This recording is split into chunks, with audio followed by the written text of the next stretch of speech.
Stephanopoulos is down in Lower Manhattan today. George, I don't know if you heard a little earlier me raise this question, which was actually raised by ABC's Jackie Judd as we look at these areas down below and the video of where the towers used to stand and where is all the rubble gone. And have you been able to, is there any way you can answer that question? I'm sorry, Peter, I didn't get the question. Okay, I apologize.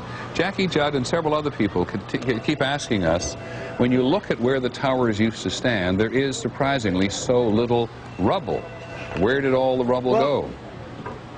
It's a very good question, Peter, and I have asked some people who've been doing some of the rescue and recovery work this morning. If you look behind me, you can see the very remains, the skeletal remains of the World Trade Center.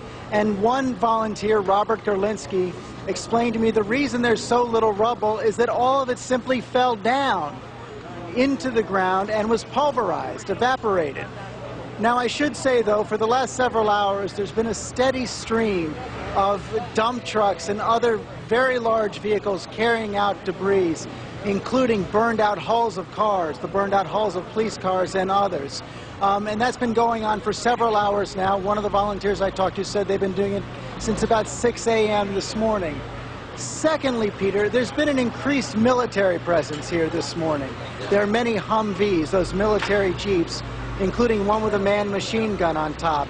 We have National Guard divisions from the 69th, 258th, the 105th and 42nd divisions. Mostly they're doing crowd control and protection and recovery, but there are some armed guards as well.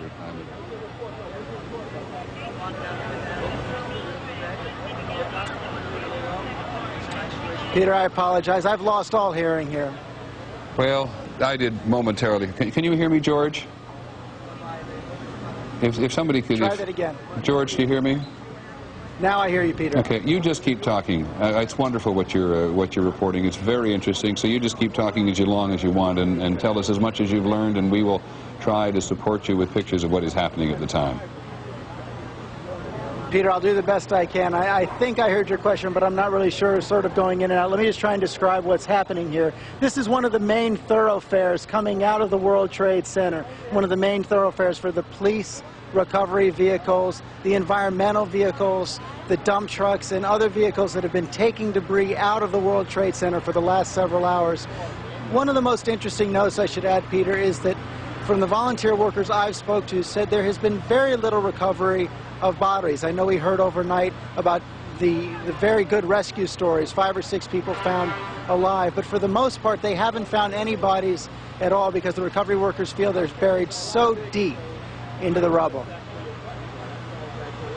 Okay, George, many thanks indeed. George Stephanopoulos. Are either one of them there at the moment? Okay. We're waiting to talk at some point. This is George Stephanopoulos answering the question, I hope, for many people who've asked it about why there is so little rubble on the ground, and we'll reconnect with him as quickly as we can.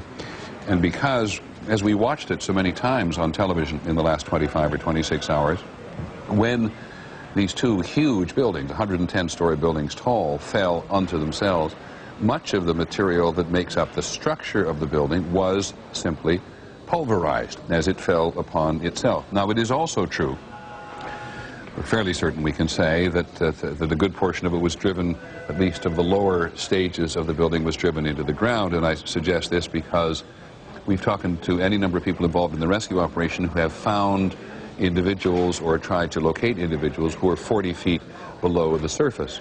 So there's a lot beneath the actual ground level that we are not always we are just simply not able to see from our perspective. Several